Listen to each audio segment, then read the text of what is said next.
It's Friday, February 26th. Let's talk PlayStation.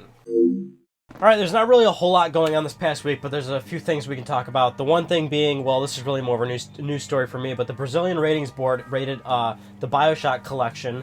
They filed this for February 19th, and it's just, that's all it is, basically a listing, so we don't really know if it's an actual thing. But I hope it is, because I would love to play all three of the Bioshock games again on PlayStation 4, you know, to port them over, 1080p, 60 frames or whatever, you know, give them the trophies again and whatnot. I'm just in love with those games, so I really hope this actually happens. And typically, when a game gets rated, you know, we have these listings that come up, whether it's the ESRB or the Brazilian Ratings Board or, you know, PEGI ratings. When these things come up, they're usually rating games that actually exist, so I'm hoping this actually is a real thing. Next up, the one little feature that the PS4 Formula 3.0 brought to us was communities, PS4 communities. The one big thing about that was that you couldn't actually search for communities. Well, Sony has just recently announced that you can now actually search for communities, so you can go to the community section and actually physically search for whatever community you're trying to look for, which is kind of a little handy feature. Little shout out to the Let's Talk PlayStation community. If you have not joined that already, by all means, go ahead and check it out. You can search for it now, apparently, and if you're still having a hard time finding it, because I haven't been able to test the search function myself, but you can go to my PSN ID, Mystic Moon. You can, you know, find a link to it basically from there under communities. You can join the LTPS community, where we have, like, I believe 950 some odd members now, so we're almost at 1,000. So if you haven't joined it yet, by all means jump in. Most people are just posting screenshots of their platinum trophies, but hey, I'm cool with that. Let's share it up. All right, next up, this research firm DFC Intelligence has made a little claim about how they're basically forecasting that PlayStation 4 sales will reach, you know, upwards to 100 million consoles. And you know, we talk about sales every so often, and especially the you know, PlayStation 4's future and where we think it's going to go, where we think it's going to actually stop at. You know, there's always the question of, oh, will it beat PS2 sales or something? I've said multiple times, I really don't think it's going to get close to PS2 sales.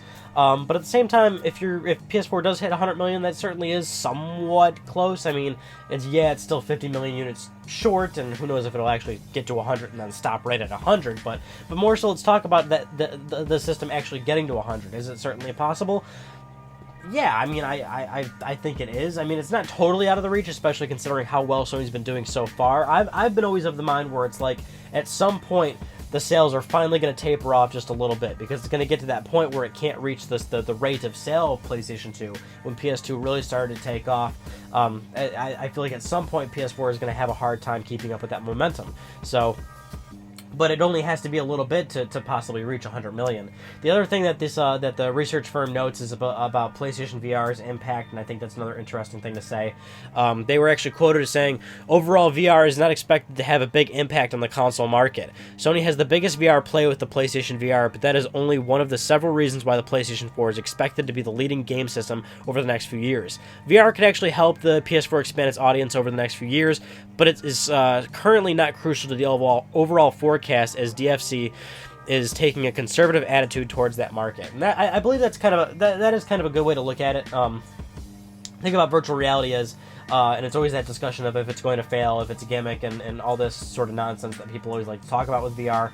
The thing about VR is, I don't feel it's a gimmick. It's actually a compelling experience. I've said that like 1,000 times to you guys at this point, so you know that I and many other people believe that virtual reality is an actual compelling experience. The problem is that it is very costly, and it's, you know, it raises the question of if it's going to be a sustainable business for a lot of developers, because, you know, nowadays for big publishers and developers, it's hard to even release a regular game that has no extra peripherals or anything like that, and just having that game try to, you know, turn a profit. So to develop a game with a very expensive peripheral, a high price point for that barrier for consumers, it's certainly going to be very tough. And that means that you're probably not going to see a lot of virtual reality sell to the point where people would see it as a success. You know, I feel like Oculus is going to come out, that HTC Vive is going to come out. That was just announced with an $800 price tag. PlayStation VR is going to come out. You know, these things are going to come out, and they're going to, I feel like, probably just live healthfully on the market to the point where it's like they're not amazing numbers, but certainly they're respectable numbers, and people are enjoying the product. But people are going to see the fact that it's not like insane numbers and immediately think, oh god, virtual reality is not doing that well at all. So it's a little bit of that. It's a little bit of a, you know, the perceived notion you have. You know, how you feel, how you're what's the what am I looking for here? Just how you're seeing it, basically. It's all relative, I guess. But while we're on the topic of virtual reality, Sony actually also announced something this week, which is that they have a press invite only event for PlayStation VR. It's going to be March 15th. That's the same week as GDC, and that's just straight up what it is. We really don't know anything else other than the fact that it's an event and only the press are going to be involved. Immediately, we're all thinking this is probably where Sony is finally going to announce not only a date for PlayStation VR, but a price, which is certainly very important. And we need this, like, really soon, and March 15th is really soon. We need it really soon because the whole point is that Sony said it was going to be the first half of 2016 for PlayStation VR. So this could be the real deal. This could be where we finally figure out, we finally get the answers to PlayStation VR. And even more importantly, see maybe a launch lineup or something, or really they just kind of spill the beans on what this thing's going to be like once we actually have it in our homes. So yeah, March 15th is when it is probably going to all go down. Another telling thing is that it is during the same week as GDC. That's the Game Developers Conference, and every single time Sony has some sort of announcement regarding PlayStation VR, it's either at GDC or some other developer-oriented event, which is kind of going in line with what Sony's always been doing with PlayStation VR, which is that instead of trying to kind of shove it down consumers' throats right away, it's more so about educating consumers and, more importantly, educating developers about properly making games for virtual reality. Sony's been very forward thinking in this and saying, we really want to make VR work. So it's not just about selling it to consumers, it's about actually making it work, actually making it a compelling experience. And they're also, it's not even like a competition thing. They want Oculus to succeed. They want any other major player in virtual reality to succeed. And they're actually talking to each other. They're testing each other's products. They're, giving each other feedback and whatnot. Goes into the same conversation we keep having time and time again about VR, which is that these companies actually want to make something that is enjoyable, not just a gimmicky business peripheral. And for our final news story, Naughty Dog released a new trailer for Uncharted 4. It's a story trailer. It looks unbelievably cool. It looks awesome. It's got me, super hyped. The big thing here is that I guess at some point in this trailer, there's a little scene where it zooms in on a picture frame, and the art that was used in that picture frame is incredibly similar to some art from Assassin's Creed, basically. And so everyone's like, oh, what the hell's going on there? And then Naughty Dog actually responded, and Neil Druckmann, the director of the game, actually came out and said, yeah, we fucked up. That was not supposed to happen. So they were actually quoted as saying, in our eagerness to get the story trailer out, we made a regrettable mistake and didn't thoroughly vet the artwork used for in the in-game painting. We've already updated the trailer. We hold all artistry in high regards and take full responsibility for having allowed this to happen. We want to sincerely apologize to everyone at Ubisoft, the Assassin's Creed team, the original artists, and our fans. Naughty Dog. So yeah, that's kind of a weird thing. The trailer came out, everyone's like, oh, this is awesome and everything. But then Ubisoft developers started responding, going oh, what the hell? Our art's in the game. Why are you stealing our art or something like that? It's I don't care, and nobody else really should, because who really gives a shit? Mistakes happen. But that's what's, I guess, interesting, is how did this mistake happen?